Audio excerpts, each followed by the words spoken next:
entamer un nouveau processus. C'était Pierre. Celui qui avait le passé de Simon, Simon devenu Pierre et qui a encore le passé de traître, c'est celui-là qui devait, une fois revenu, affermir ses frères. En fait, quand Jésus nous sauve, il a déjà un plan. Donc, tu ne peux pas te retrouver à l'église et te dire que je suis là pour accompagner les autres. C'est impossible. Si tu es vivant, tu es dans cette salle où tu m'écoutes, où tu es en direct, c'est que Dieu a déjà un plan pour toi. Peut-être tu ne l'as pas encore découvert, ça c'est une chose. Mais Dieu a toujours un plan. Ce que nous voulons parler aujourd'hui, c'est grandissons tous ensemble, 2 points, l'esprit de miséricorde. L'esprit de miséricorde.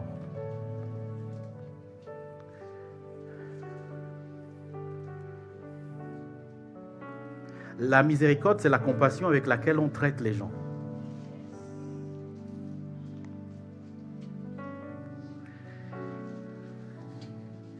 Écoutez-moi très bien. Et tout ce que je vais faire pendant ce culte va vous annoncer demain. Et à chaque fois que j'ai prié pour le culte et pour le 31, et tout à l'heure j'étais dans le bureau, je priais, je dis Seigneur, je ne sais pas. Et il m'a demandé de commencer quelque chose que je vais terminer le 31. Et je vais le faire quand je sentirai que c'est la minute où il faut le faire. Bref, donc ne soyez pas surpris. La miséricorde, c'est la compassion avec laquelle on traite une personne. La miséricorde ne traite pas les gens en fonction de leurs erreurs. La miséricorde traite une personne en fonction du degré de compassion que tu as envers elle, que tu manifestes. La miséricorde ne tient pas compte des erreurs d'une personne pour fonctionner avec elle. Aimer, c'est aimer. Pardonner, c'est pardonner. Justice, c'est justice. La miséricorde dit que tu m'as fait mal ou tu as mal fonctionné dans ta vie, mais parce que j'ai compassion de ce que Dieu a mis pour toi, voici ce que je ferai de toi. La justice, en elle, elle traite avec sévérité ce qui doit être fait. Tu as commis des erreurs, Dieu est juste et Dieu te sanctionne aussi parce que tu as commis cela. Ok? La justice de Dieu, c'est très important. C'est très fort. La miséricorde, c'est différent. C'est que tu n'avais pas le droit d'être là. Mais je fais de toi, parlant de Christ, ce que normalement par tes erreurs ou par tes fautes, tu n'aurais pas dû être là. Non. Si on parle que de la justice, je t'aurais traité avec sévérité. La moindre de tes fautes, tu ne serais pas marié. À cause de ce que tu as fait avant. Tu n'aurais pas dû être marié. Mais la miséricorde de Dieu fait qu'il te donne ce qu'il veut te donner en ne tenant pas compte de toi et de tes erreurs. On dit Dieu est miséricordieux. À cause de nos fautes et de nos péchés, en temps normal, venir devant Dieu, nous tous, on n'est même pas éligibles.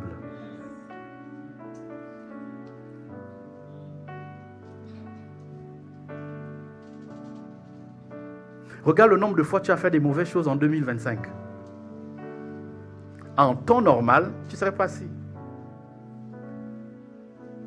Si tu comptes la liste de tes péchés, toi-même tu seras surpris de la profondeur des péchés.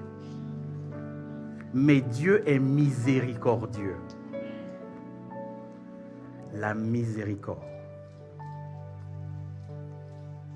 Quand on dit Dieu t'a fait grâce, c'est que Dieu te donne ce que normalement tu ne méritais pas. Il t'a fait grâce. Ou encore, quand on dit qu'un président a gracié, c'est comme ça on dit, non?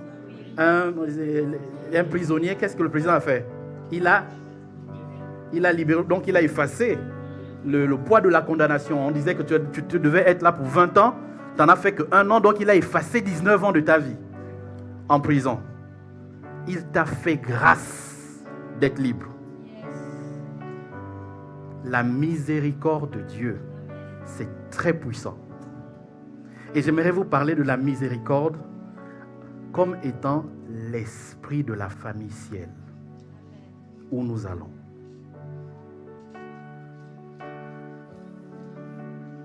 Je vais encore prendre un autre exemple. Souviens-toi de toi qui es remarié. Souviens-toi de comment tu étais avant, au début de ton précédent mariage. Toi qui me regardes en ligne, souviens-toi avec précision qui tu étais et pourquoi tu as été divorcé. Souviens-toi. En temps normal, tu n'aurais pas dû te remarier. Dieu t'a fait grâce d'être éligible. Pourquoi? Parce que quand tu es sorti de ce mariage, tu n'étais pas bien. Brisé, détruit. Donc tu n'avais même pas la capacité de porter quelqu'un d'autre. Ben, regarde. Homme comme femme, tu n'avais pas la force. Impossible à cause du poids de ce qui s'est passé. Mais c'est comme si Dieu t'a redonné une dignité que tu avais perdue. Mais il dit, je refabrique, je redonne, je te fais grâce. Je manifeste ma miséricorde envers toi pour te redonner un statut nouveau. Et tu n'es plus le statut de la femme remariée, tu es le statut de la femme mariée. C'est différent. Ou l'homme marié.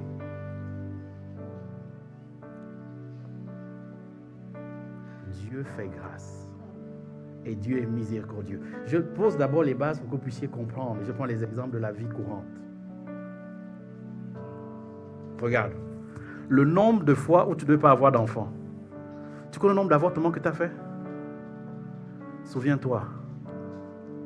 Dieu est miséricordieux. Tu as des enfants. Tu es même en train d'en avoir. C'est que Dieu est vraiment bon. Parce que s'il fallait tenir compte de ce que tu as fait et de l'impact de ce que tu as fait, en temps normal, tu n'es pas éligible.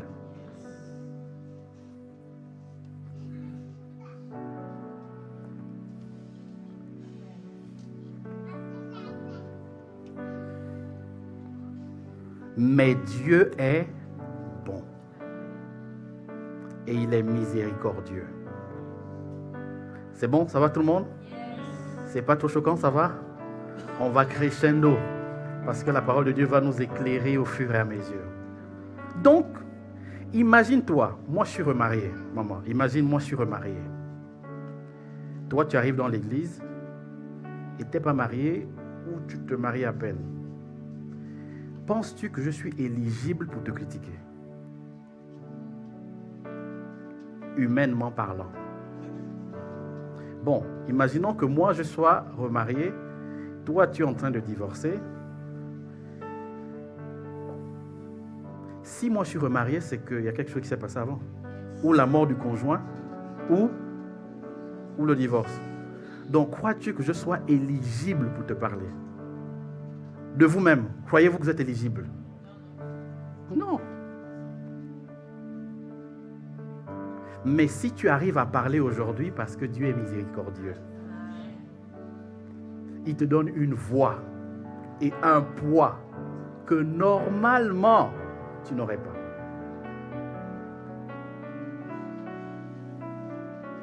Dieu est miséricordieux.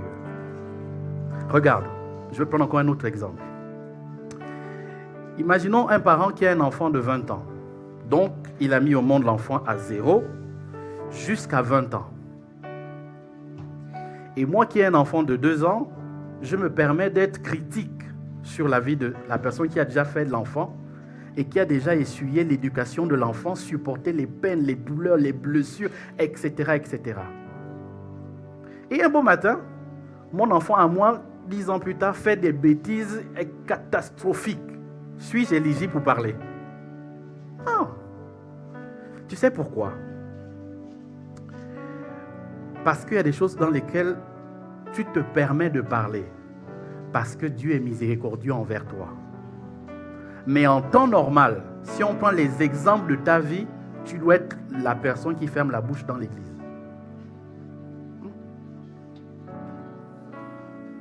Dans ta famille, dans ton travail, partout. Je prends un autre exemple. Tu as déjà connu quelqu'un qui a quitté l'église? Non, tu n'as pas connu encore. Vous avez connu quelqu'un qui a quitté l'église? Ciel. Ceux qui sont là depuis 20 ans. Vous avez connu déjà? Vous avez un nom en tête qui vous vient pendant que je parle? Ne citez pas son nom, que Dieu nous pardonne. Et on est en direct. Ok. Souvenez-vous d'une personne qui a quitté l'église ou encore a arrêté de tout faire dans l'église, qui a disparu. Que le Saint-Esprit vous inspire un nom. Vous vous en souvenez? Très bien. Selon vous, quand cette personne revient à l'église, humainement parlant, est-ce qu'elle a le droit de parler? Non. Dites ce que vous pensez dans votre cœur. Est-ce que humainement parlant, elle a le droit de dire A? Là où toi, tu as fait B, C, D, E, F, G. Est-ce qu'elle a le droit de dire, mais ton G là n'est pas bon? Oh, tu étais où? C'est pas la réaction humaine que tu aurais? Mais tu sais quoi? Dieu est miséricordieux. Il te donne une voix même là où normalement ta voix ne devrait pas se faire entendre.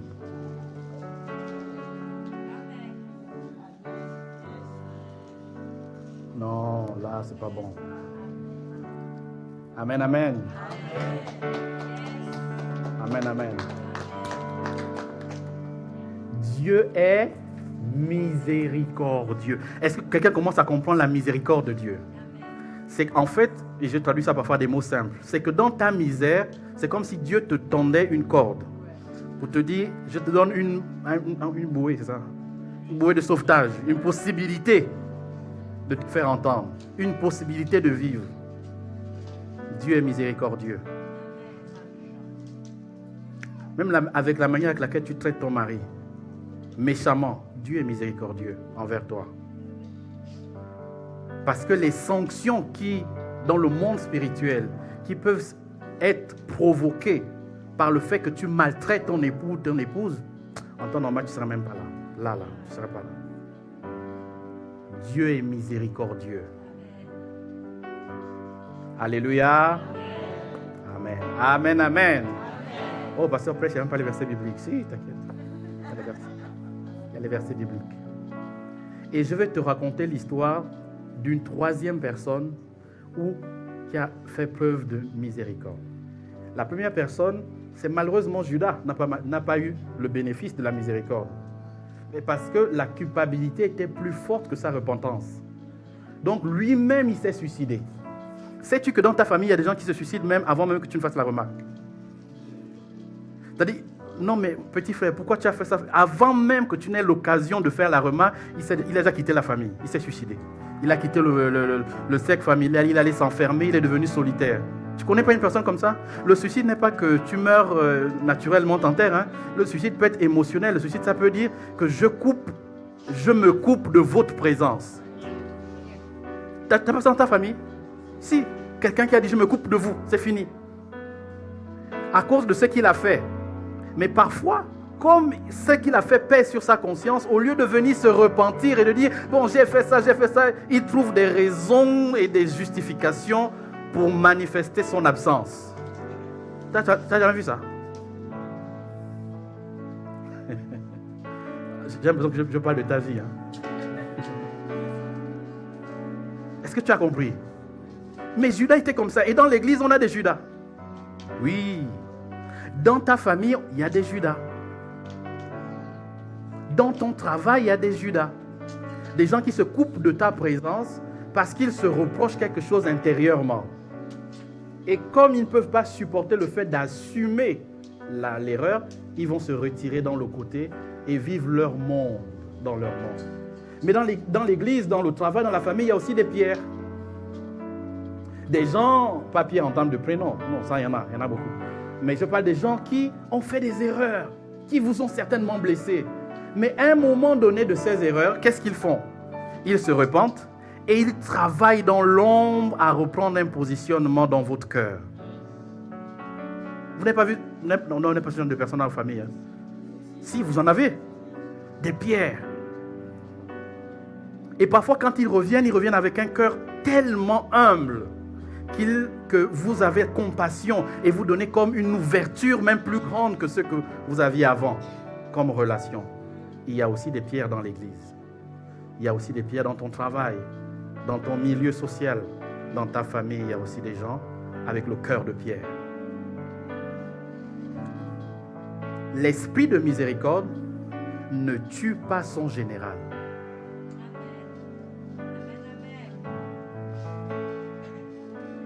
Le général a le droit de se tuer lui-même.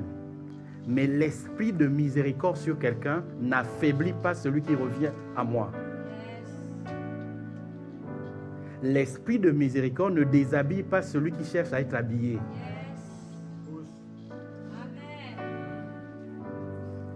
Et Jésus a dit, quand tu seras revenu, moi-même je te donne un boulot déjà. Ça veut dire que tu ne viens pas en étant Luc 22. Tu ne viens pas en étant oisif à mes côtés. Quand tu seras revenu, je te donne un taf. Affermis tes frères, pas les miens, tes frères. Ça veut dire qu'il y a comme un lien de consanguinité ou un lien de filiation, quelque chose. Donc tu dois faire un taf auprès de ceux qui t'ont vu dans des bêtises. Oh, regardez les disciples. Attends, donc tu pensais que les disciples ne savaient pas ce que Pierre avait fait? Si, mais Matthieu, ce n'est pas un disciple de Jésus. Mais celui qui raconte l'histoire, Marc, Luc, Jean, sont tous les disciples de Jésus, mais ce sont eux qui racontent cette histoire. Voilà pourquoi on la connaît aujourd'hui. Donc, dans l'église, dans la famille, dans la vie, il y a une personne qui va raconter ton histoire. Que tu étais faillible. Parce que Jésus s'assure toujours qu'il y a un témoin. Quand tu seras affermi, quand tu seras revenu, affermis les gens qui sont témoins de ton histoire. Il n'a pas dit d'autres personnes. Tes frères. Les frères étaient témoins de l'histoire de Pierre et de Judas. Deux traîtres.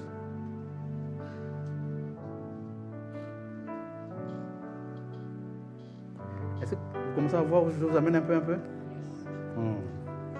On est encore là. Partagez le direct, comme on dit dans les réseaux sociaux. Oui, on est aussi sur les réseaux sociaux. Partagez le direct. C'est comme ça on dit. Affermis tes frères. Mais il y a une troisième histoire et là on va commencer à lire la Bible. C'est Luc 15. Luc 15. Et j'aimerais que cet enseignement partagé au maximum de personnes que vous puissiez avoir dans votre entourage, dans votre famille. Luc 15. Je vais vous parler de l'histoire de quelqu'un que vous connaissez déjà, on en a parlé cette année. Allons-y. L'esprit de miséricorde. Donc, regardez le verset affiché. L'esprit de miséricorde, donc ce qui fait que quand Judas revient, Judas est trop culpabilisé, il n'a plus de solution, il va mourir. Bon, c'est dommage. Pierre, il revient, mais il a une possibilité de s'en sortir. Mais dans le même livre, ça c'est l'histoire vient avant, Luc raconte cette histoire de Luc 15 avant Luc 22. Luc 22, c'est l'histoire de Pierre et la trahison. Okay? Et même quand vous lisez vraiment la Bible régulièrement, vous allez voir que à la fin, Jésus a dit à Pierre que ce soir, avant que le coq n'ait chanté 3 fois, qu'est-ce que tu feras? Tu iras.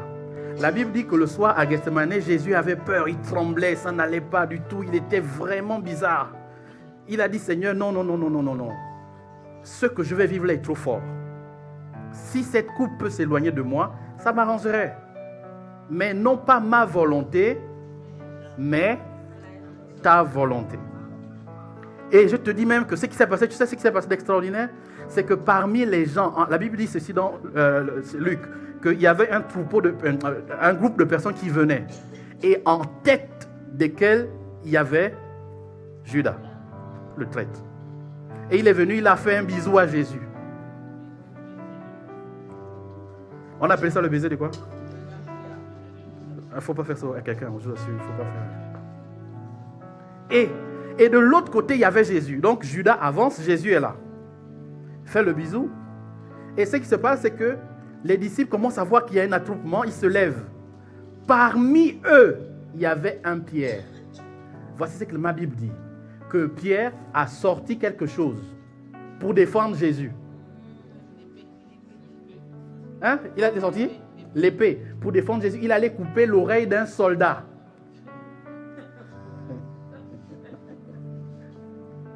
Il a coupé l'oreille du soldat. Le soldat saignait. Jésus, le bon Père, pendant qu'il savait ce qui se passait et qu'un ange était venu le fortifier pour dire, tiens bon, Jésus a réparé l'erreur de Pierre. Jésus, il a réparé l'oreille. Non, je vais aller là-bas. Mais malgré tout ça, quelques heures plus tard, avant que le coq n'ait chanté 3 fois, le même Pierre a trahi Jésus.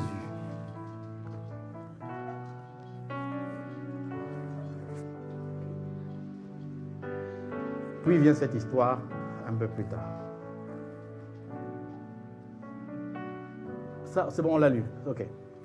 Luc 15. Et j'aimerais vous montrer 2-3 points avant de terminer. Tous les publicains et les gens de mauvaise vie s'approchaient de Jésus pour l'entendre. Attendez, écoutez. Les publicains et les gens de... Ils faisaient quoi? S'approchaient de Jésus pour l'entendre.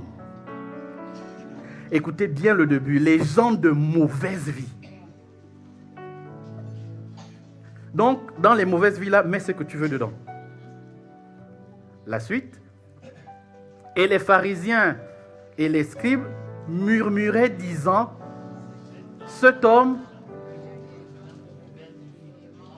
et mange avec eux. L'Esprit du Dieu miséricordieux. Mais il leur dit cette parabole. C'est pas trop loin ça? Voilà, il leur dit cette parabole. Revenez encore en arrière. Ok, maintenant verset 4. Lisons ensemble s'il vous plaît. Quel homme d'entre vous, s'il a 100 brebis et qu'il en perd une, ne laisse les 4 dans le désert pour aller...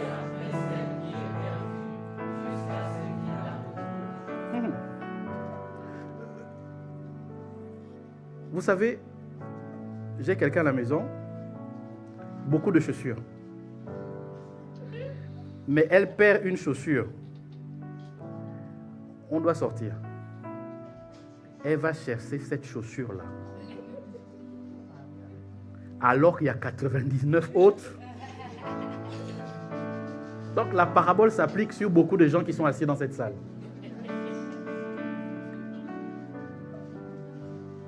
Vous comprenez? Elle a beaucoup de boucles d'oreilles, mais ce sont celles-là. Ça change quoi? Rouge, noir, vert, marron, bordeaux, émeraude, tout ça c'est pareil. Prends juste un, tu mets sur les oreilles. C'est pour qu'on te voit, non? Oh, tu vois. Mais on doit attendre, on doit s'arrêter et on doit tous chercher. Tout le monde devient chercheur dans la maison. Donc cette parole est vraie. C'est pas vrai pour toi, mais pour moi c'est vrai dans mon cas. Est-ce que j'ai cité le nom de quelqu'un? Que Dieu vous bénisse. Lorsqu'il l'a retrouvée, il la met avec joie sur ses épaules. Comme toi tu mets les boucles d'oreilles là sur tes oreilles. Avec joie. Ah frère, que Dieu te bénisse. Ce que tu vis, je sais aussi. C'est les réalités de la vie. Et de retour à la maison, il appelle ses amis et ses voisins. Retenez bien l'expression. Il appelle ses amis et ses voisins et leur dit, réjouissez-vous avec moi car j'ai retrouvé ma brebis qui était... Donc ça veut dire que quand elle n'était pas là, ils étaient au courant. Lisez le texte, hein? Donc le jour où il avait perdu sa brebis, tout le monde était au courant. Certainement d'autres l'ont aidé à chercher la brebis qui était égarée. Mon frère, comme toi tu cherches les boucles d'oreilles à la maison, frère. Tout le monde cherche.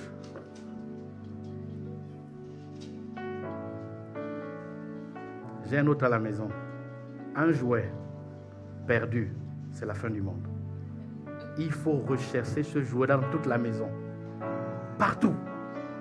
C'est le même cas, mon frère. La parole est plus proche de nous que tu ne crois. Donc, ce qui était perdu, il revient et il fait le tour des mêmes voisins et des amis pour dire « Ah, ma brebis est revenue à la maison. » La suite.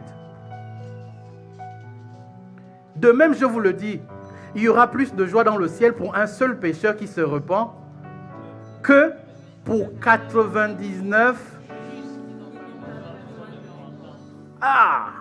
C'est que j'ai l'impression qu'il y a de l'intérêt pour la seule brebis qui est perdue, qui revient, que pour les autres qui sont là.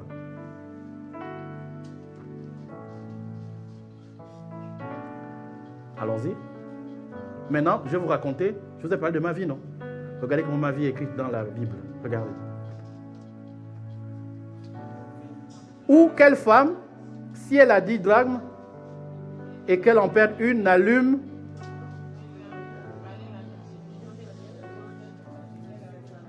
mon frère, c'est ton histoire. Regarde, on vient de raconter ton histoire dans la Bible. La suite. Lorsqu'elle a, elle appelle qui? Avec IES, oui ou non? Les amis ont IES, oui ou non? Et qui d'autre? Et ses voisines. Donc maman, c'est ce que tu vois là. Elle a des amis et des voisines. Je connais même certaines de ses voisines.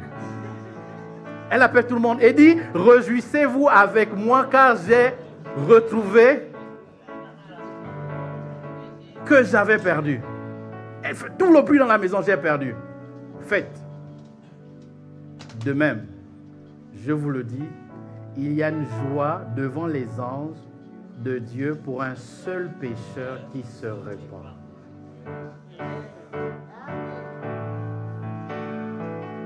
Maintenant, je vais vous expliquer à travers les versets bibliques l'esprit de miséricorde.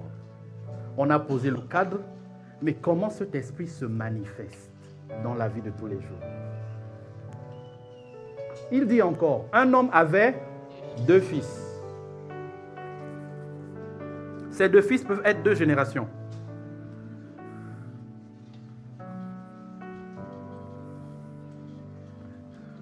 Le plus jeune dit à son père, mon père, donne-moi la part de bien qui doit me revenir. Et le père leur partagea, comment?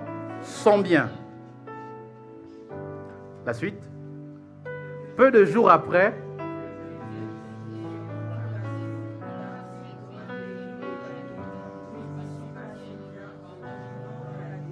très bien, un instant. La Bible dit que le plus jeune prit son bien et alla dans un pays éloigné. Pays éloigné, selon le texte, c'est géographiquement éloigné de l'endroit. Mais pays éloigné aussi, c'est que moralement, mentalement, spirituellement, tu es éloigné d'un environnement. Tu as pris ce que tu as voulu, ce que tu avais, et tu es parti, bien que présent physiquement. Mais tu es éloigné. Et là-bas où tu pars avec le bien, malheureusement, tu vis dans la débauche. Parce que tout est une question d'environnement. Lorsqu'il eut tout dépensé, une grande famine survint dans ce pays et il commença à se trouver dans le besoin. À chaque fois qu'on est éloigné de Dieu, Dieu crée les circonstances pour nous ramener à lui. Ces circonstances portent le nom qu'il veut. Ok. Donc il commença à se trouver dans le besoin. Il alla se mettre au service d'un des habitants du pays, qu'il envoya dans ses champs garder quoi? Les pourceaux, c'est quoi? Ce sont des porcs. On est bien d'accord. Ok. Il aurait bien voulu se rassasier des carouges que mangeaient les troupeaux, mais personne ne lui en donnait. Même les carouges, personne ne lui en donnait. Pourquoi je vais donner à mes pourceaux et pourquoi je partage entre mes pourceaux et toi. Donc, même la valeur des pourceaux, tu n'es même pas plus valeureux. Tu es allé trop bas. Étant entré en lui-même, il se dit, combien de mercenaires chez mon père ont du pain en abondance et moi ici je meurs de faim. Donc il va poser une action. Ce n'est pas le père, c'est lui qui pose l'action. Il dit, je me lèverai, j'irai vers mon père. La suite du texte. Et je lui dirai, mon père, j'ai péché contre... Attendez. Il avait juste demandé un héritage. À quel moment ça se transforme en péché contre le ciel? Mon frère, le ciel, on ne peut pas mesurer ni à gauche ni à droite la profondeur. Il dit le ciel. Donc c'est comme s'il a péché contre un principe qui était au-dessus des êtres humains. Et contre toi, le ciel, et toi, mon père. Je ne suis plus digne d'être. Je ne suis plus digne d'appeler ton fils. Traite-moi comme l'un. Donc il revient voir le père. Il dit non, je ne suis plus digne d'être à cette table de fils. Non. Traite-moi comme un mercenaire, comme un serviteur à qui tu dis va à gauche, va à droite. C'est le souhait du fils.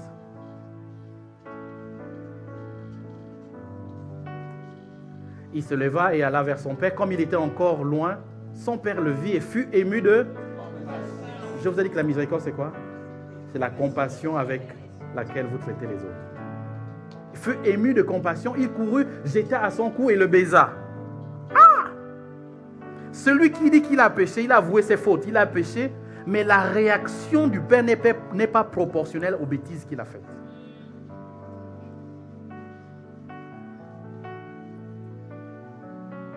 Le fils lui dit, mon père, j'ai péché contre le ciel et contre toi. Je ne suis plus digne d'être appelé ton fils. Je ne suis plus digne de porter ton nom.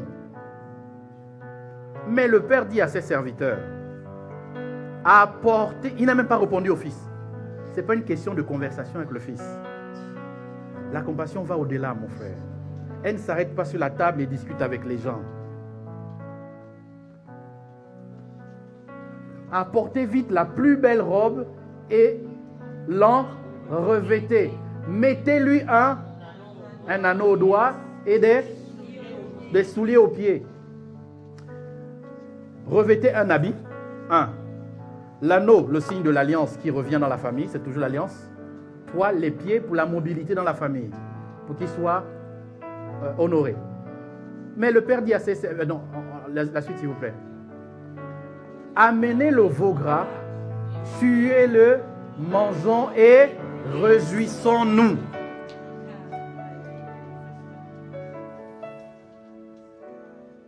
Je parle de l'esprit de miséricorde dans la nouvelle saison. Car mon fils, lisons-le.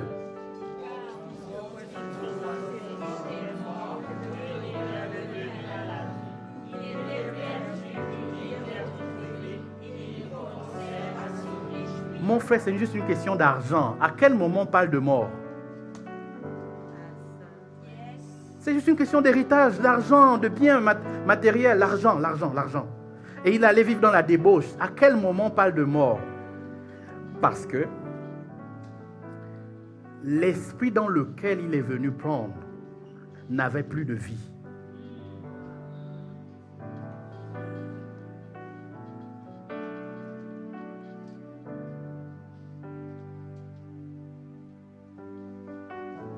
Il n'est pas parti le jour où il a récupéré l'argent, il est parti le jour où il a dit « Je veux mon héritage et je veux partir ».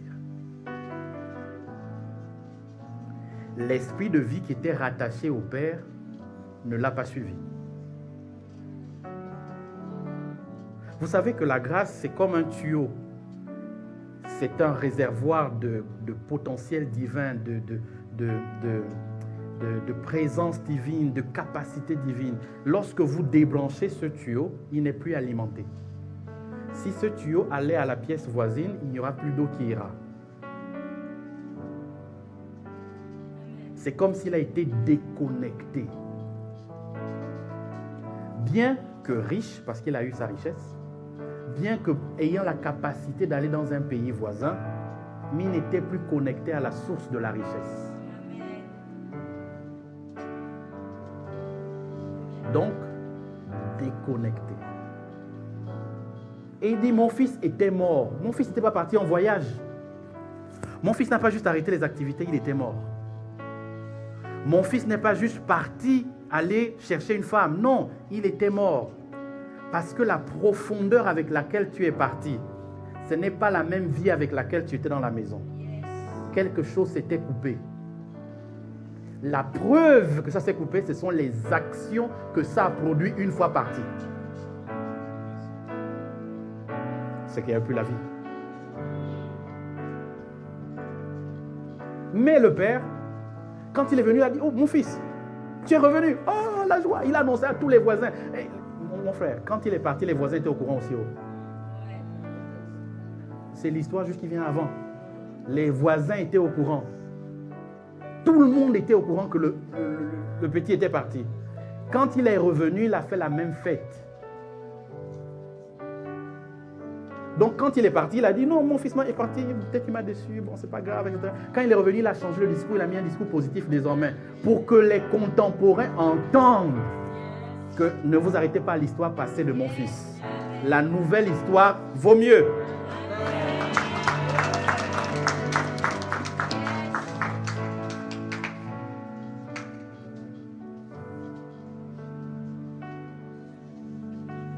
Quelqu'un suit ou pas? Mais comme c'est une question de génération, il y a une autre génération qui était là. Le fils aîné. Il était dans les champs. Donc quand son père a fait le bruit, il n'était pas là. Il était dans les champs. Lorsqu'il revint et approcha la maison, il entendit les musiques et les danses. Il dit, oh, l'ambiance a changé, que se passe-t-il? Comme on va faire la fête le 31 là. Tu as vu le genre de bruit le 31? Oh frère, ça va être fort. Ça va être fort. Il appela l'un de ses serviteurs. La régie est encore là ou pas? Et lui demanda, non, la verset 26. Que c'était, voilà.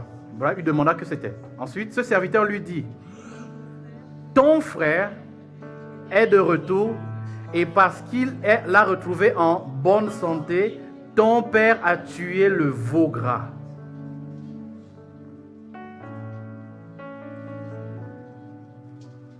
Il se mit en colère et ne voulut pas entrer.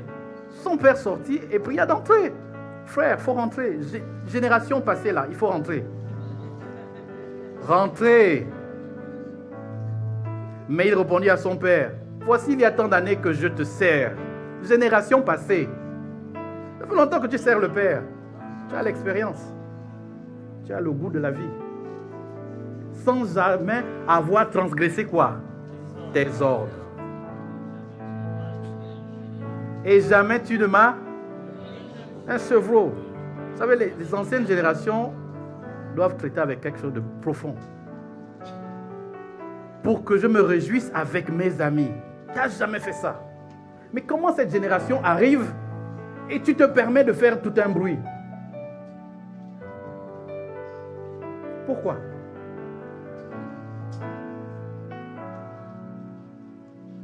Mon enfant, lui dit le père. On peut lire la suite? Tu es? Donc le père rétablit un peu l'équilibre de la génération. Mais il fallait bien s'égayer et se réjouir parce que ton frère, qui était mort, il est revenu à la vie. Parce qu'il était perdu, il a été retrouvé. Waouh, le 31 c'est dans 2 jours, mon frère, habille-toi bien. Il y a une génération retrouvée. La suite?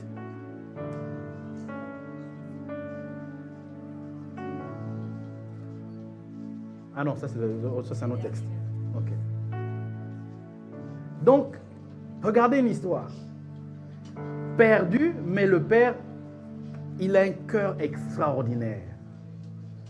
Il réhabilite la génération perdue.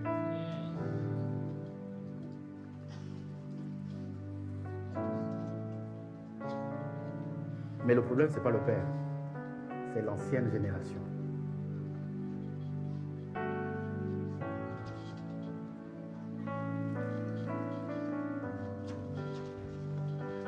Je me tais un peu pour que tu commences à réfléchir. Ma question, c'est que tu es de quelle génération?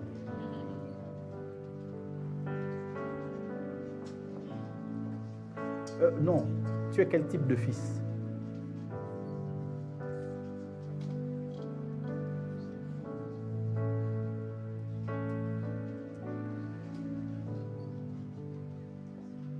Matthieu 25. Je te laisse réfléchir, donc comme tu as la réponse, on va continuer. Matthieu 25, à partir du verset 28. On parle des talents. Jésus raconte une histoire, il parle des talents. Ok, les talents, c'est fait. Papa Benjamin, regarde un peu la force de ça. Verset 28, il dit, ôtez-lui donc le talent, donc on parle de l'ancienne histoire, donc vous la connaissez un peu, les talents, et donnez-le à celui qui a les 10 talents. Donc ça, vous connaissez, c'est la suite, la fin, la suite du texte.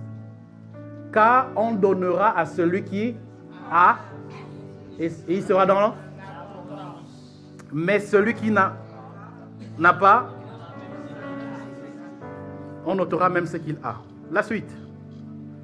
Et le serviteur inutile, jetez-le dehors dans les ténèbres du dehors, où il y aura des pleurs et des grincements de dents. Donc le premier point, c'est que quand, avant d'arriver à la suite du texte, le premier point, c'est que quand l'esprit de miséricorde travaille dans une maison spirituelle, elle réhabilite les fils perdus, ou les fils égarés, ou les fils qui sont partis.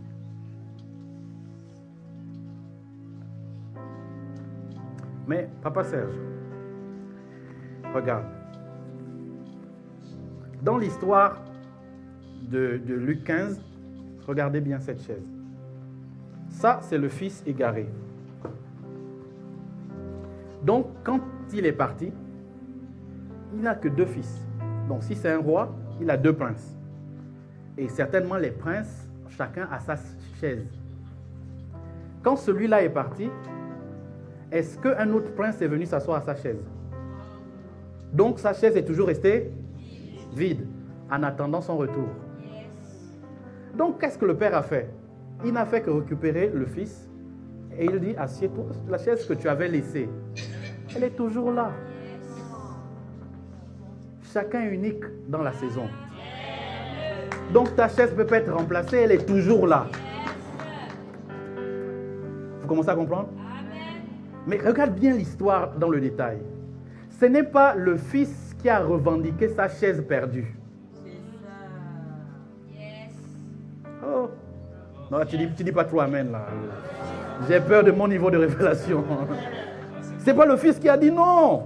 Mais j'avais laissé une chaise là, rouge, à ta gauche. C'est là où je vais m'asseoir. Non.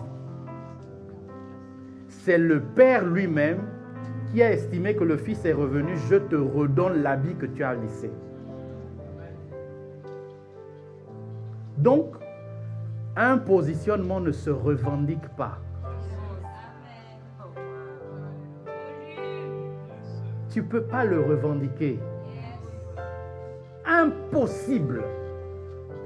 Ça appartient à celui qui est le Père qui doit te redonner le vêtement.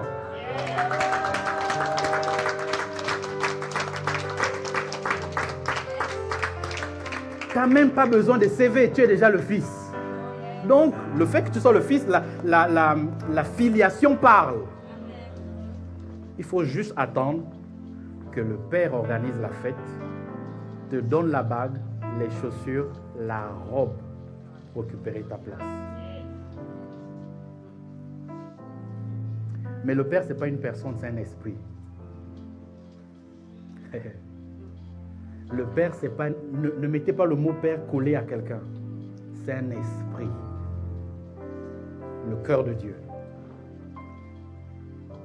Donc, tu peux jeûner, prier, te lamenter, aller à gauche ou à droite. Jill, tant que la chaise est vide, ça ne fait rien. Parce que celui qui est le Père sait qu'il y a une chaise vide. Et il sait à quel moment réhabiliter celui qui doit s'asseoir à cette chaise vide.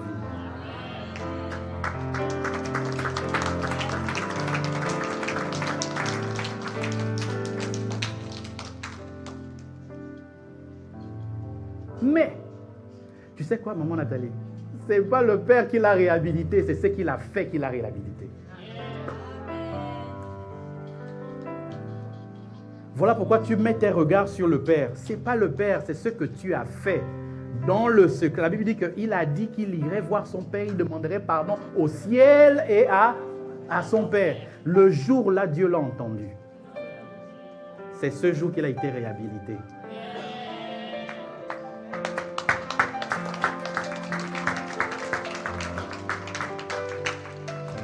Donc, tant que tu penses que c'est le Père, tu vas faire quoi? Tu vas aller travailler ta relation avec le Père. Tu vas la travailler, l'embellir, l'enrichir, faire tout ce que tu veux. Mais comme Dieu dans le secret sait la prière que tu n'as pas faite, tu ne seras jamais réhabilité. Jamais.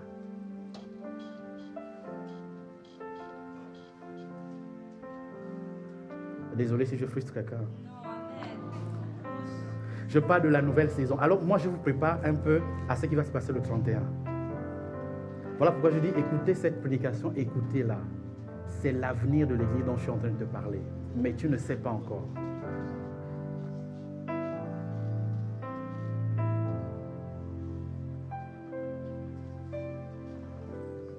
Et quand le fils aîné a vu, il a dit non, mais c'est pas possible. Mais c'est moi qui... Il revendique leur vue. En fait, le fils aîné a perdu la compréhension des choses. Que ce n'est pas tant un positionnement dont j'ai besoin, c'est une relation. Et la profondeur de cette relation me positionne. À l'église, je suis contre le culte de la personnalité. Donc, ça ne sert à rien d'envoyer les cadeaux au pasteur. Si on parle du pasteur ou de l'apôtre ou du docteur, ça ne sert à rien. C'est dans le secret que tu es positionné. Et il n'y a que Dieu qui le fait. Il n'y a que Dieu qui le fait.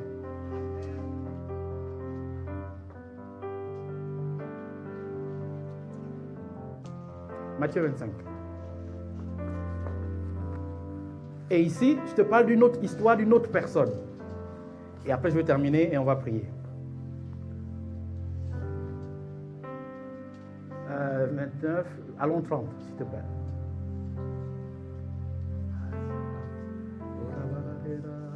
Verset 30. La régie, verset 30. J'étais dans les ténèbres du dehors. Oui, passe verset 31. Lorsque le Fils de l'homme viendra dans sa gloire avec tous les anges, il s'assiera au trône de sa gloire. Ok, passe. Toutes les nations seront assemblées. Et je vais lire la suite. Écoutez bien. Et quand il fera cela, il va séparer l'un d'avec les autres. Comme le berger sépare les brebis et les boucs. Très bien. Il mettra les boucs où? Les brebis où? À sa droite et les boucs à sa gauche. Alors le roi dira à ceux qui seront à sa droite, venez, vous qui êtes bénis de mon Père, prenons possession du royaume qui vous a été préparé avant la fondation du monde. Le royaume a été préparé avant la fondation du monde. Maintenant, regardez le verset.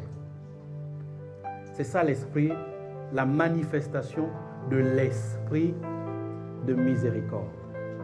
L'esprit de miséricorde, comment il se manifeste? Quand j'ai eu faim, vous m'avez donné à manger. Je vais t'expliquer une chose. Est-ce que tu sais que dans l'église, il y a des gens qui ont faim et soif de la parole de Dieu, à qui tu n'as pas donné à manger? Sous prétexte que ces personnes ne cohabitent pas bien avec ton autorité spirituelle. Pseudo-autorité spirituelle. Et tu n'as pas donné à manger.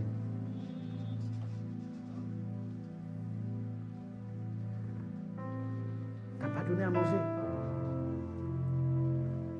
J'ai eu soif et vous m'avez donné à boire. J'étais étranger et vous m'avez recueilli. Sais-tu qu'il y a des gens qui sont dans l'église mais qui sont étrangers? Qui ne parlent pas souvent avec toi, hein? Pas étrangers au sens de la nationalité, étrangers au sens qu'ils ne se retrouvent pas. Ils sont un peu seuls, dans leur coin. Ils n'arrivent pas à s'en sortir avec les autres. L'esprit de miséricorde a la capacité de voir qui dans mon entourage est étranger. Au sens physique, parce qu'il y a des étrangers. Il dit, j'étais nu et vous ne m'avez pas vêtu. As-tu déjà vu dans l'église quelqu'un qui était la paria de l'église? Ou quelqu'un qui n'avait pas les bonnes grâces de Serge, ou de Béatrice, ou de Nathalie, ou de Fleurette. Elle était nue, dévoilée, connue de tous, nue. À quel moment tu as pris ton écharpe d'amour, de bonté, de miséricorde et recouvrir la personne de ton amour? L'esprit de miséricorde va nous amener dans une nouvelle saison. Cette saison, tes yeux vont s'ouvrir pour voir qu'autour de toi, il n'y a pas que tes frères de sang. Il n'y a pas que des gens avec qui tu as l'habitude de rire. Maman Fernande, maman Adrienne. Il y a d'autres personnes qui ont besoin de vous.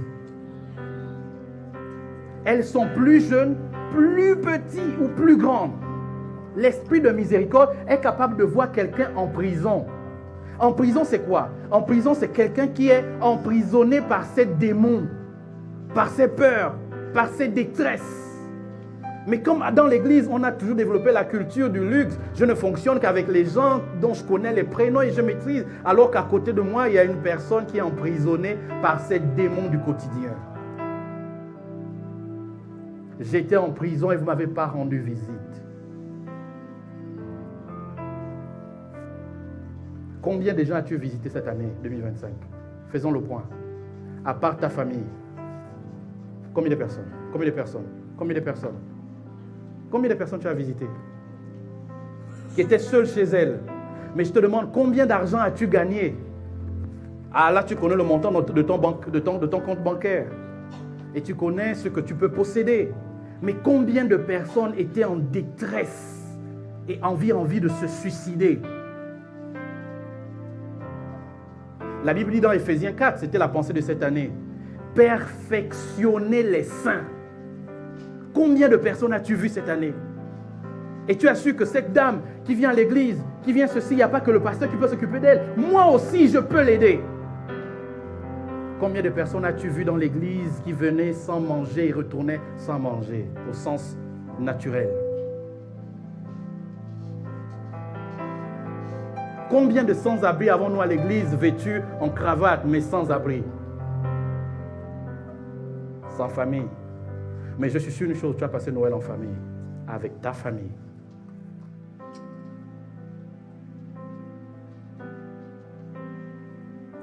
Et tu as acheté un cadeau pour tes enfants.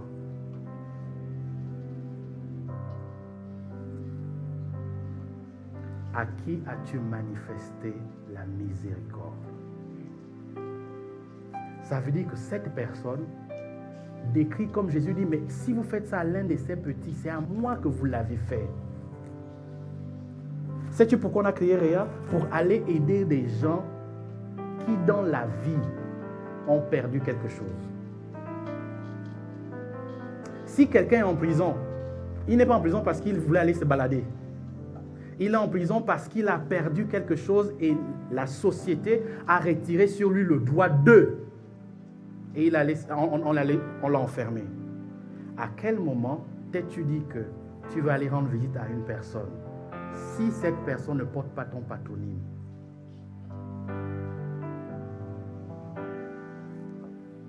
L'esprit de miséricorde. Manifester de la compassion. Attention, la miséricorde ne dit pas manifester de la compassion parce que Béatrice est affiliée à moi. Non, ça c'est pas l'esprit de miséricorde comme Dieu le pense. Ça c'est les liens fraternels. Parce que je connais son mari, ses enfants, alors sa détresse me touche. Mais au-delà de ça, l'esprit de miséricorde. Et je vais terminer par l'histoire de Matthieu 26. à partir du verset 1. Une autre histoire.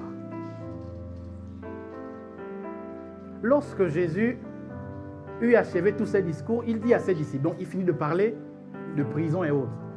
Vous savez que la Pâque a lieu dans 2 jours et que le Fils de l'homme sera livré pour être crucifié. Alors les principaux sacrificateurs et les anciens du peuple se réunirent dans la cour du souverain sacrificateur appelé Caïphe. Et ils délibèrent sur le moyen d'arrêter Jésus par ruse et de le faire mourir. Mais ils dirent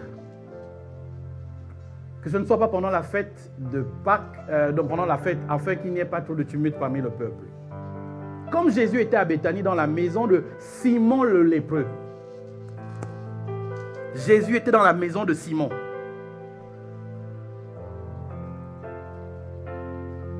Une femme s'approchait de lui, tenant un vase d'albâtre qui renfermait un parfum de grand prix. Et pendant qu'il était à table, elle répandit le parfum sur sa tête. Écoute, il faut bien lire l'histoire. Jésus était à table. Tu vois, quand tu étais à table le 25 avec ta famille, le 24, Jésus était à table comme ça. Elle prit le vase d'albâtre, cassa le vase et répandit sur la tête de Jésus, mon ami. La tête de Jésus. Dis à un enfant de faire ça sur toi. C'est choquant. Il est là, elle rentre. Mais la femme là, ce n'est pas la femme qui a une meilleure vie. Hein. Son passé est connu dans la Bible. Prostituée, c'était son passé. Et pendant qu'il était à table et répandit le parfum, les disciples, voyant cela, s'indignèrent. À quoi bon cette perte? Mon Dieu, on aurait pu vendre ce parfum très cher.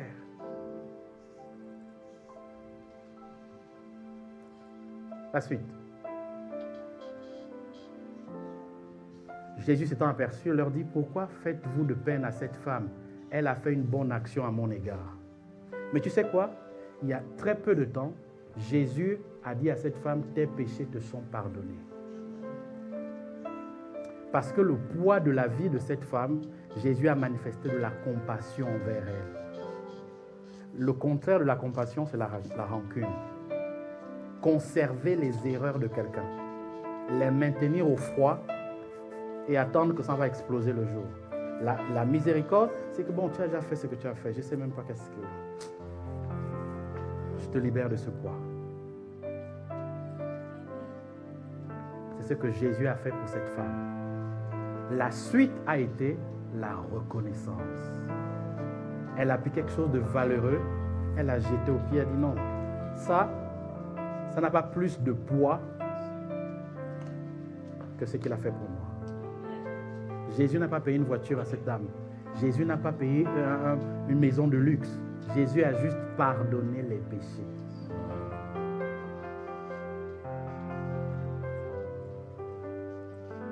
Amen, amen, amen. Amen. Qui est béni ce matin? Yes. Amen. Donc, il y a des gens à qui tu dois manifester l'esprit de compassion, l'esprit de miséricorde. Oui, ils ont fait. Mais jusqu'à quand vas-tu retenir leurs erreurs? Jusqu'à quand?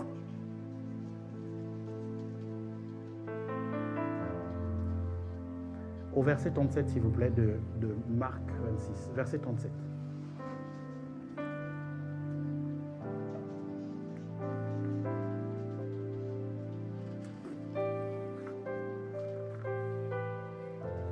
Non, Luc 7, pardon, je vais terminer par ça. Regarde Luc 7. À partir du verset 45.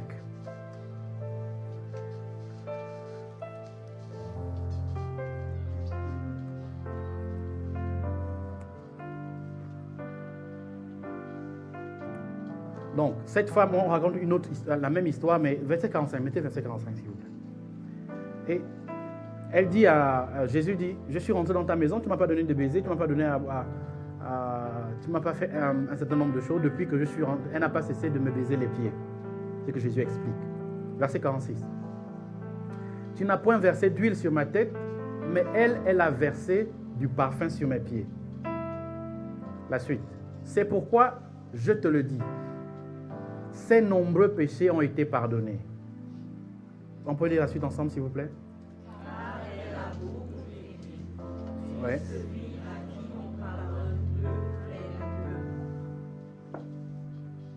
Celui à qui on pardonne peu, aime peu. Mais celui à qui on pardonne beaucoup, aime beaucoup.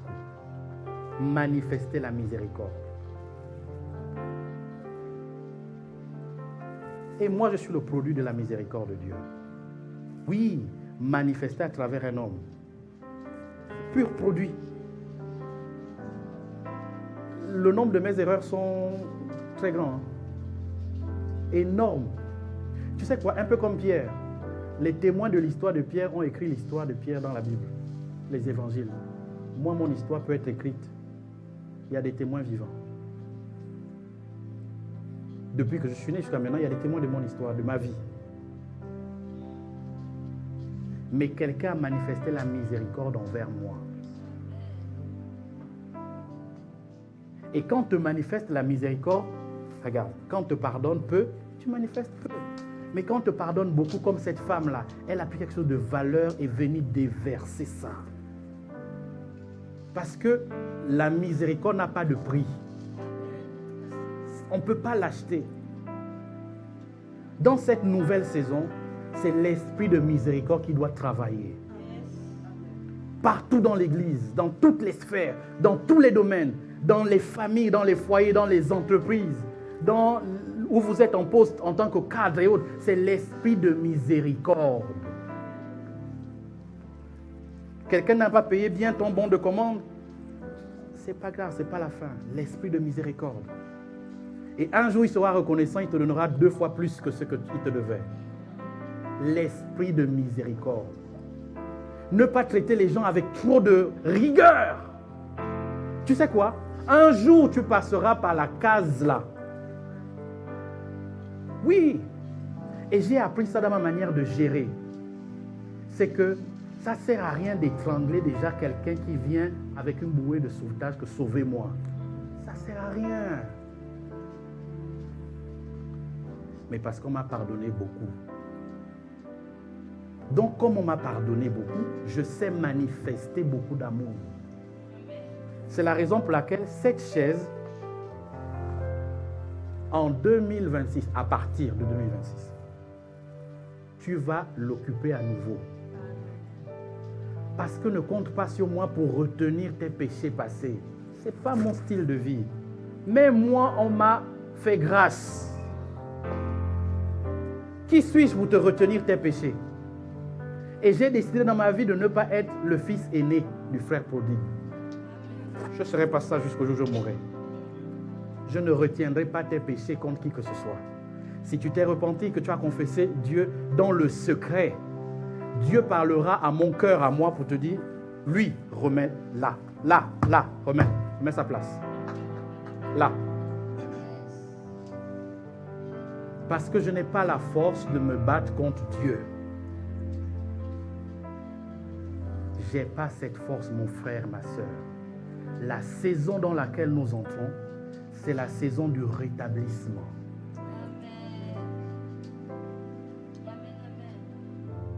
Alors si moi, votre pasteur, je n'ai pas l'esprit du grand frère, je t'interdis de l'avoir au nom de Jésus. Sors de là au nom de Jésus. Sors de l'esprit du grand frère. Non, tu n'as pas dit amen, Sors de l'esprit du grand frère. Mais moi, j'étais là l'année dernière. Il n'était pas là l'année dernière. Et alors? C'est l'esprit du Père qui réhabilite qui il veut en fonction de ce qui s'est dit dans le secret avec Dieu. Alors, je dois retenir, je dois maîtriser. Non. L'esprit réhabilite. Vous savez quoi? J'ai découvert une chose avec cette histoire, c'est que le Père n'avait pas d'émotion. Il n'a fait que ce qui est juste. Dieu a incliné son cœur par rapport au secret. Ce n'était pas une question de préférence. Ce n'était pas une question de préférence. Alors, tu es le fils prodigue? Tu es l'ancienne prostituée? Ou tu es le frère aîné? Ah non, mieux encore, tu aimes les disciples. Les disciples ont dit, oh, mais Frangine, comment tu vas gaspiller? Non, on connaît la valeur du parfum. C'est pas possible. Amen. Ah non, là je vois sans que ton cœur est un peu froissé. Tu n'es pas d'accord. Mais je te comprends. Ne demande pas une place que tu n'auras pas.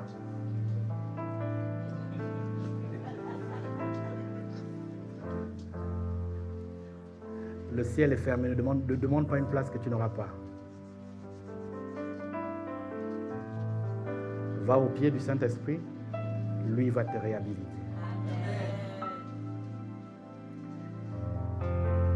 Alors prophétiquement, je vais vous parler de ce qui va se passer le 31. Le culte est un peu long par rapport à... C'est normal, c'est le dernier culte de l'année. Laissez-moi être long quand même.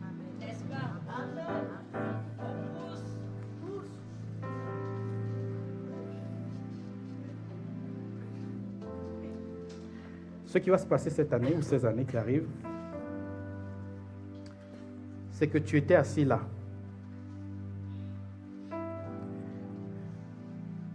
Et le Saint-Esprit dira, non, enlevez-lui là, mettez-le derrière.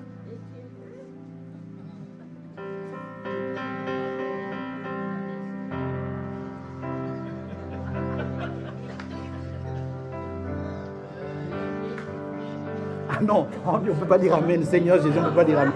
C'est impossible.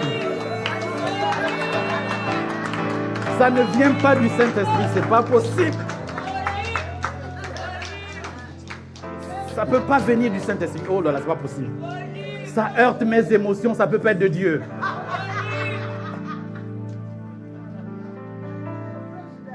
C'est comme le Saint-Esprit dira, tu étais derrière. Viens maintenant devant. Ton temps a sonné.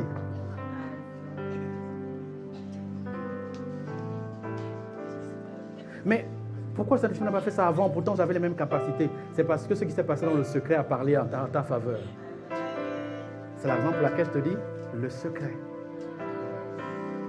Tu sais, avant que je sois réhabilité devant les hommes, Dieu m'avait déjà réhabilité avant dans la prière. Je faisais les rêves, je voyais tout. Dieu m'avait déjà réhabilité. Oui, frère. Tu sais quoi? David, avant qu'il ne soit roi devant tout le monde, il était déjà roi dans les secrets. Tout est une question de secret. Le lieu secret.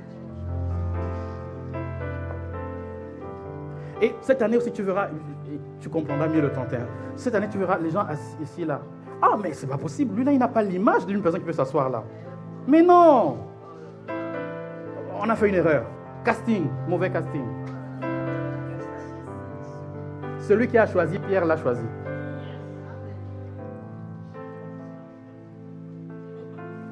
Amen. Donc, tu es dans ton coin, tu ne sais pas que l'œil de Dieu est déjà sur toi. Pourtant, tu viens à l'église, tu n'as pas de responsabilité, tu n'es pas ancien diacre, pasteur, tu n'es rien du tout. Mais Dieu a décidé de t'élever pour la suite des événements. Parce que Dieu connaît les généraux qui porteront une saison. Amen, amen. Oh, Kaina, ça va? Tu es triste? Delphine, ça va? Julie, ça va? C'est un peu tôt. Et voici, je vais vous montrer un indice de ce que Dieu fera. Et à un moment donné, j'ai parlé à ma femme. Vous savez, parfois, je suis un peu bizarre, étrange. Je vais dans mon coin, je cherche le Seigneur, je prie. Et j'ai mon cahier. Ne cherchez pas ce cahier dans l'église, hein. Il ne voudrait pas le trouver. Il n'est pas ça. Et je note plein de choses, je note. C'est que Dieu me dit, voilà. Il me dit 2026, 2027, 2027, 2028, 2028, 2029, 2030. Voilà, je note. Je note des noms, je note des phrases, je note des choses, même des thèmes de messages, j'ai déjà, mais je ne sais même pas ce que je vais dire. Je note. Et puis quand je rentre à la maison, je dis à ma femme, tiens, regarde. Et on en discute. Et elle me dit, ah mais je pense aussi à ça. Elle dit, ah ouais, cet esprit-là. Je sens qu'il est là. C'est bon. Et voici l'une des choses. Vous vous souvenez que j'avais prêché ce thème la toute première fois. J'avais dit que mon esprit cherche des gens. Je ne sais pas si vous vous souvenez. Oui. C'est grandissons ensemble. J'étais là, je disais que mon esprit cherche des gens. Parce que le Seigneur m'avait parlé. Mais je m'étais dit que si les gens étaient là ce jour-là, j'allais parler. Pas parler, mais j'allais développer. Mais le Seigneur m'a dit non, ils ne seront pas là.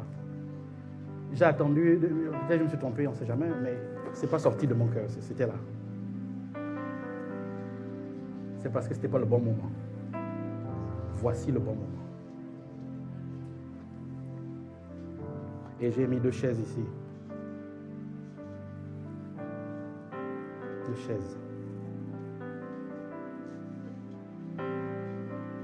Ah, ton cœur bat. Oh. Ou bien on garde ça pour le 31. Vous qui nous suivez en ligne, l'église, vous savez, l'église n'est pas un rassemblement des personnes mortes. C'est un rassemblement des gens vivants. Donc vous voyez le culte comme étant une famille où on parle ouvertement. Si vous êtes choqué, c'est que vous n'êtes pas au bon endroit. Allez au bon endroit. Et que Dieu vous bénisse. C'est au bon endroit. Alors voici ce que Dieu va faire dans cette nouvelle saison. Il va élever des personnes, mais il va aussi préparer des personnes. Élever, préparer. D'autres, il va les établir. 3 catégories de personnes. Amen, amen. Amen. Je vais appeler Lévi Indira ici devant. Venez vous asseoir.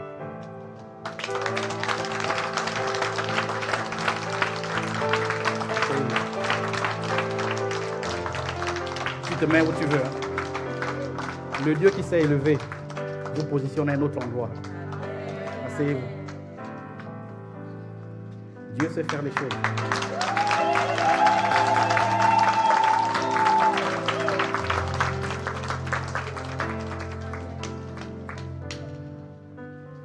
Dieu sait faire des choses. Mais quand Dieu m'a parlé, il y a longtemps, Dieu m'a parlé. Il y a longtemps. Et il y a quelques mois, j'ai encore écrit, ma femme a vu, on a discuté. Il y a longtemps. Dieu vous rétablit comme les fils prodigues. C'est Dieu qui fait.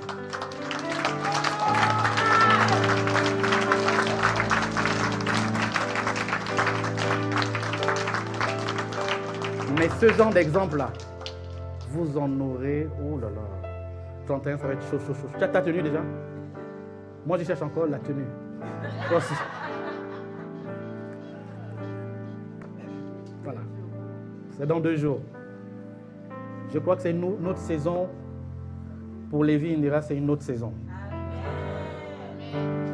Et si c'est une saison pour eux, c'est aussi une saison pour toi.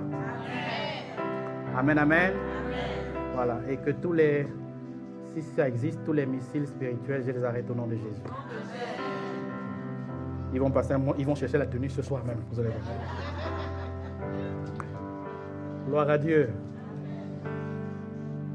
Un père m'avait dit un jour que le pasteur est imprévisible. Et il doit l'être. Quand vous commencez à savoir tout ce qu'il va faire, c'est qu'il y a une forme de manipulation qui se manifeste déjà. Vous essayez d'incliner son cœur selon vos penchants. Et n'oubliez pas, Dieu n'est pas émotionnel. Dieu est esprit. Ce n'est pas un être humain. Et il fait les choses dans sa dimension divine. Amen, amen. Et l'une autre personne que Dieu va positionner cette année, c'est celle qui m'a toujours accompagné pendant toutes les prédications. Il arrive.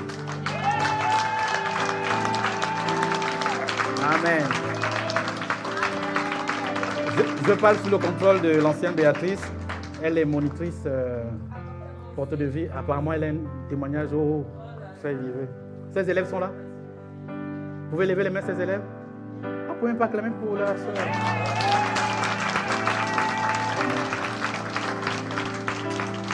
Donc, Hilary, habille-toi bien le 31. C'est déjà prévu, mais bon. Papa Daniel va rajouter.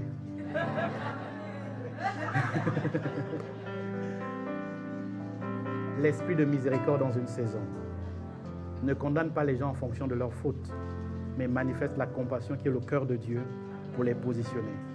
Alors si tu es un fils dans la maison, demande le cœur du fils prodigue, qui n'exige rien, mais qui est honnête devant Dieu. C'est ce cœur qui va te positionner. Et ce que Dieu a fait pour moi, je suis censé le faire pour les autres. Vous comprenez ça? Toujours, ce que Dieu fait pour vous, c'est jamais pour vous-même. C'est pour le faire pour les autres. on m'a réparé il y a quelques années, je répare les autres. Et les autres vont réparer les autres, vont réparer les autres, vont réparer les autres. Et tout le monde va se réparer. Amen.